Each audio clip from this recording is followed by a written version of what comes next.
Hello, and welcome if you're watching a recording later. It's a very hot day today and lovely to see you.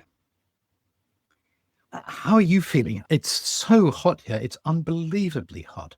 When you inquire about join the order and get the introductory package, we send you this booklet called Wild Wisdom.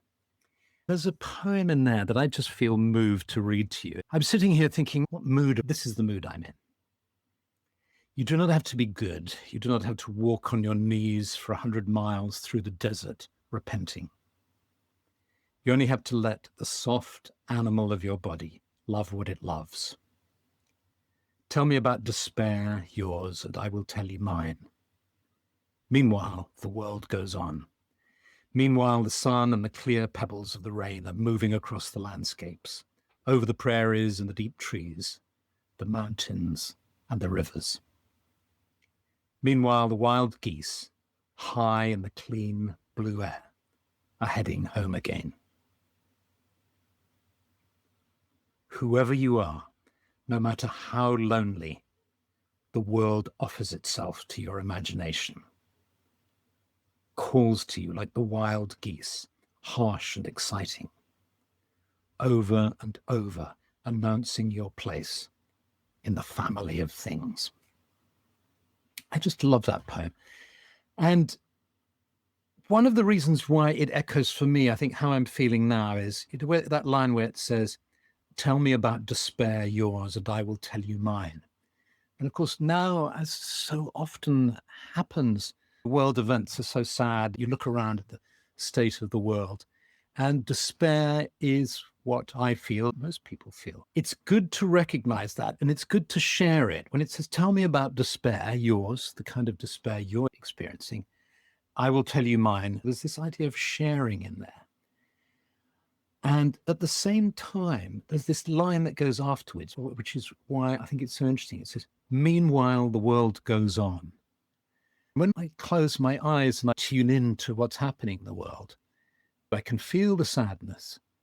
Meanwhile, the world goes on as it has always gone on, as tragedy after tragedy occurs around. That's not to deny the sadness, but to be open to the beauty too. The sun and the clear pebbles of the rain moving across the landscape. And that's how I feel too. I actually feel calm and settled and loving the world, the natural world. And then that wonderful line, whoever you are, no matter how lonely, the world offers itself to your imagination. Over and over, announcing your place in the family of things. Very interesting choice of words. Mary Oliver, the poet, doesn't say in the family of beings or animals or people, but of things, which means that family includes the stones and the stars and the trees and the leaves and the mushrooms and everything. Here we are at this very hot time of year in the UK, and it's the time of Lammas, moving from Lughnasadh to the autumn equinox. And absolutely dead on cue, the fields are golden and full of those hay bales. So this perfect harvest scene. And again, that mixture of sadness and at the ending of something, but also a feeling of harvest. In thinking about that, here's a strange train of thought that I'd like to share with you. Tell me if I'm mad or whether you feel the same way. My life is like a meal. I feel as if I'm cooking something, preparing a meal. My whole life is some kind of meal. As soon as I thought of that, my critical faculties came in. I thought, that's a very strange thing to say. How odd. Is that just because you're so into food? But I think this is a valid theme for us to follow. This sense of your life being a meal, which has something about welcoming other people, about sharing a meal together. This is when life feels really worthwhile, when you're sharing a meal with loved ones. It's something about sharing, enjoyment, giving life to oneself, sustaining oneself, because you're cooking for yourself as well as for your friends and loved ones. Sustaining life, making it beautiful, making it tasty, making it interesting. That when you worry that your life might be boring or bland, tasteless. You want your life to be juicy and tasty. And sometimes you could put too much spice on and it explodes and it's not a good meal. Following this line of thought, my immediate thought was I should call this supper with a druid, not tea with a druid, but a meal with a druid. And of course, now there's a feeling that we're all being baked. I see somebody saying it's boiling here in Warwickshire, and it really does feel like we're cooking here.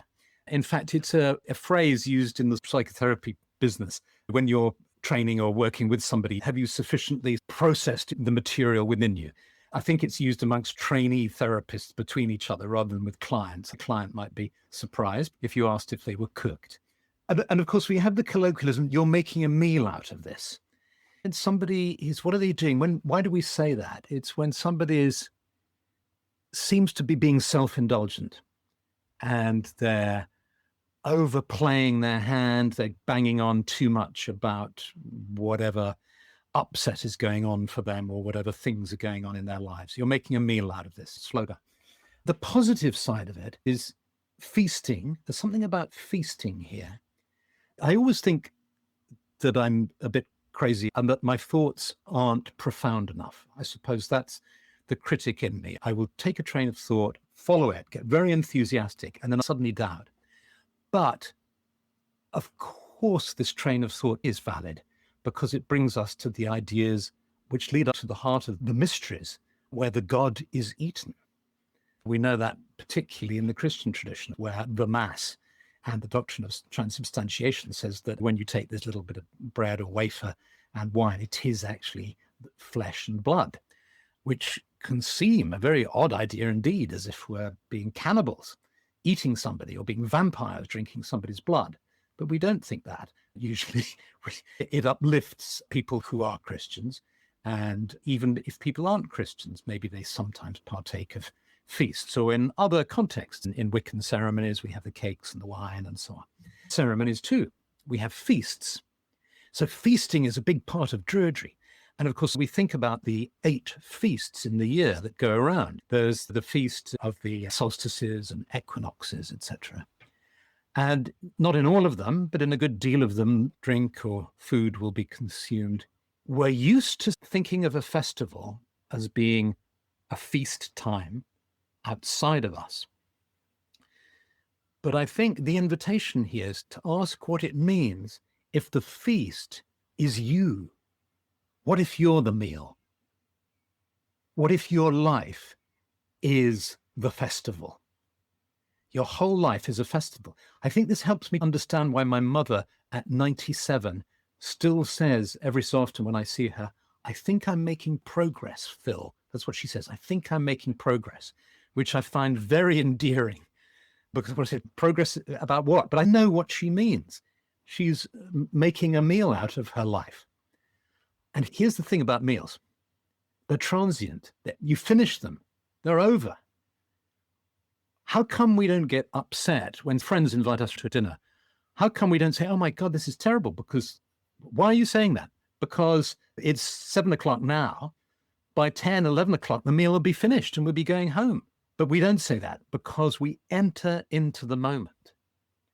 So here again, the idea of ourselves as the meal, as the feast, as the festival, is about our being in time. I know it's transient. I know the meal I'm cooking, my own life, the progress I'm making is going to be over. I know it's impermanent, but I'm happy to be cooking this meal. I'm happy to be sharing this meal with those that I love.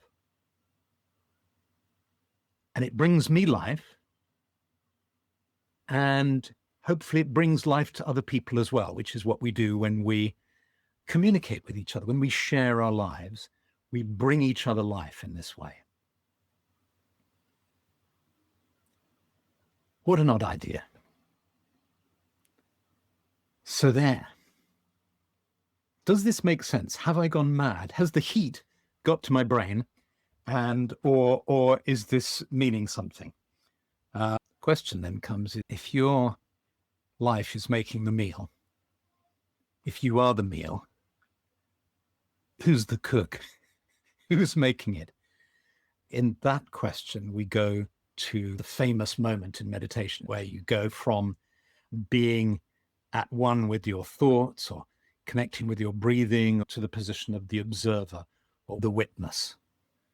You shift to the level of the soul, which is eternal, beyond time. The chef who will make another meal in another lifetime. Some of the most amazing meals that I've had in my life have been during a period of time for 14 years. I used to fly to Sofia in Bulgaria every springtime, early spring, February, March, April, and the cherry blossom would come out. Sofia is about 2,000 meters up. It's very high. You've got mountains covered with snow, and the cherry blossom would be out. This was during the communist era when everybody was really poor. Nobody had any money, but I would go over there and would gather with friends, no mobile phones or anything, but we would just meet up and have wonderful meals together, meditate, sing, and eat food made from the simplest ingredients. I remember they used to have a soup called angel soup, which was made out of butter, potatoes, and lemon juice and salt. That's all it was. But it was just divine. It was incredible. There was something about the intensity of consciousness, love, and amazement that we were all there together. The pressure of being clandestine because it was a communist era thing and there were all sorts of rules and so on. All that made these meals incredibly nourishing at every level, from the physical to the spiritual. I followed a guru for 7 years who developed this concept called Hrani Yoga. We used to eat in silence. There'd be 500 of us in this ashram in the south of France. His name was Omram Mikhail Ivanov.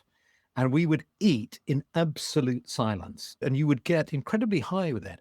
It was like doing a mindfulness meditation on the meal, on the food as it was coming in. All your awareness would be on the food, and it would turn into the milk of the goddess or this divine sustenance. I'm aware that nearly 19 minutes passed, and I can see there's talk of Cornish pasties and omelettes and mushrooms and garlic and all sorts of interesting ideas. The point about the Bulgarian thing is this.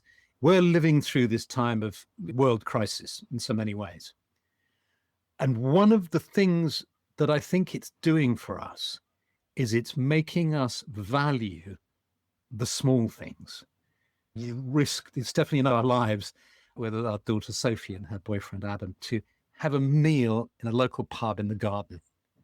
And by gosh, we really appreciated it, sitting in the garden in the sunshine, something that we used to do a lot and of course loved it, but that sort of sense of gratitude and specialness about this meal was fantastic. And I think that's what this time is giving us, to really appreciate the small things. Let's finish with a cold shower. We've all been sitting talking about food and feasting. Leave the sacred grove and go up a path where you can start to hear water tumbling down. If it helps to close your eyes, by all means do so.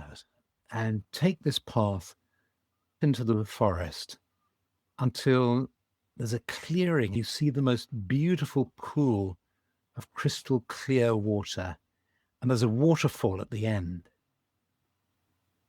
If you feel like it, just dive in. You might want to take your clothes off before you dive in, or just dive in however you want to dive in and feel this cool water. Swim over to the waterfall.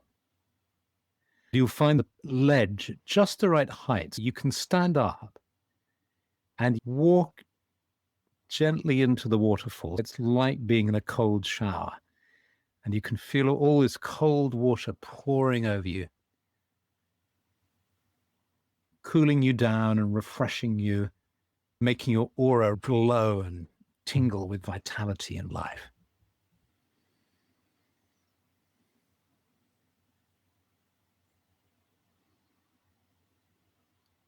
Now you might like to float back, come back on your back, float back with this delicious cold water, working your way back to the shore. Coming back, you can go back to this cool pool anytime you like. But right now, to finish this session of Tea with a Druid, you're coming back to be with your friends and companions from all over the world. all of us sitting here together.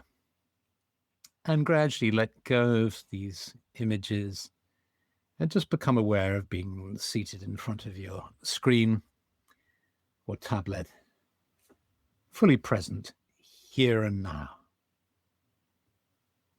Great. Lovely to be with you. Have a wonderful week full of love and gratitude and warmth. Lots of love. Au revoir. Bye.